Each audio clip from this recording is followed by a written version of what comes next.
एक दिन राजा ने अपने मंत्रियों और सैनिकों से कहा, आज मन करता है कि जंगल में शिकार पर चलूं।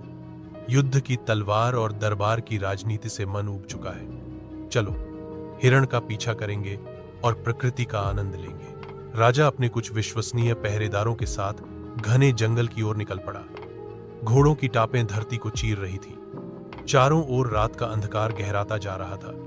जंगल के बीच हिरण का झुंड दिखाई दिया। राजा ने धनुष ताना और अपने सैनिकों से दूर निकल पड़ा।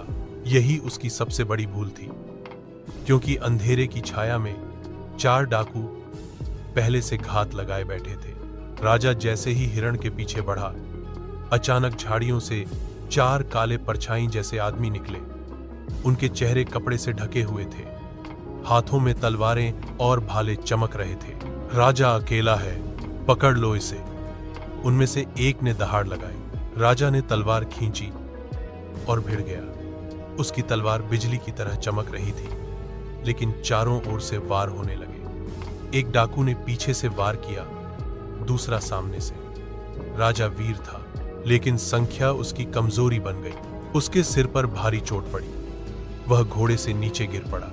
होश खोने से पहले उसने सिर्फ इतना सुना, राजा अब हमारा कैदी है। 10,000 सोने के सिक्के नहीं मिले तो इसका शव ही दरबार को भेजेंगे। राजा को घसीटकर एक गुफा जैसी अंधेरी जगह पर ले जाया गया। चारों डाकुओं ने उसके हाथ पांव जंजीरों से बांध दिए। गुफा के कोनों में मशालें जल रही थीं, जिनकी रोशनी में उनके क्रूर चेहरे और डरावने हाव भाव साफ दिख रहे थे। एक डाकू, जिसका नाम भैरव था, सबसे निर्दयी था। वह राजा के चेहरे पर झुककर बोला, ओ राजन, अब तुम्हारी औकात पता चलेगी।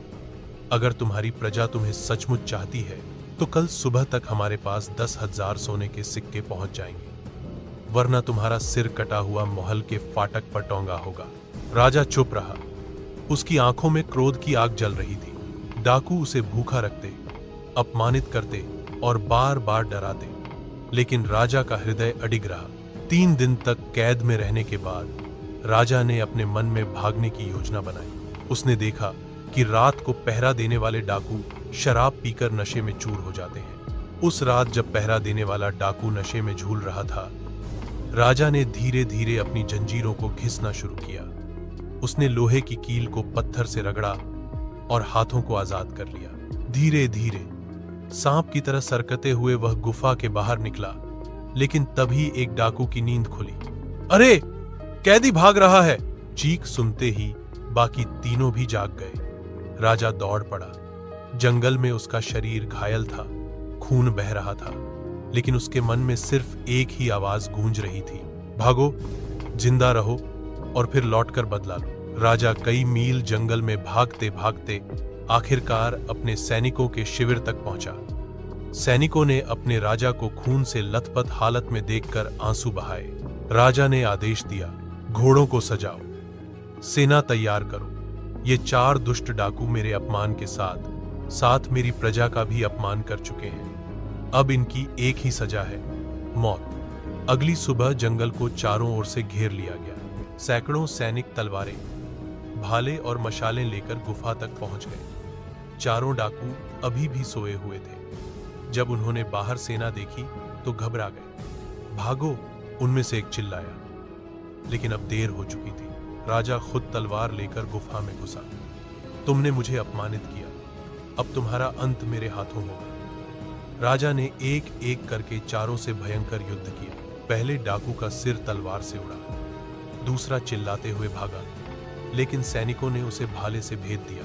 तीसरा गिड़गिड़ाया, माफ कर दो महाराज, लेकिन राजा की आंखों में दया नहीं थी। तलवार का वार उसकी गर्दन पर पड़ा। आखिरी डाकू भैरव बचा था, वही जिसने राजा को सबसे ज्यादा अपमानित किया था। राजा ने उसके बाल पकड़कर कहा, अब तुम्हें वही मौत दूंगा जो तुमने मेरे लिए सोची थी। भैरव को घसीटकर दरबार लाया गया। वहां जनता की भीड़ जमा थी। राजा ने सबके सामने आदेश दिया, इन डाकुओं का अंत फांसी पर होगा, ताकि आने वाली पीढ़ियां याद रखें कि जो शेर को बंद करने की कोशिश करता है उसका यही हश्र होता है। चारों डाकुओं को फांसी पर चढ़ा दिया गया। राजा वीरेंद्र सिंह ने अपने जीवन की सबसे बड़ी सीख पाई, राजा कभी लापरवाह नहीं होना चाहिए। शिकार और खेल के क्षण भी दुश्मनों के लिए अवसर बन जाते हैं। उस दिन के बाद राजा ने अकेले कभी शिकार पर जाना छोड़ दिया, लेकिन उसकी प्रजा हमेशा उस दिन को याद रखती रही जब उनका राजा मृत्यु के मुंह से लौटा और चारों डाकुओं को भयंकर अंजाम तक पहुंचाया। यह कहानी साहस, प्रतिशोध और न्याय की है। राजा वीरेंद्र सिंह ने अपमान सहा, कैद झेली, लेकिन अंत में अपने दुश्मनों को वही भयानक मौत दी जिसकी वे हकदार थे।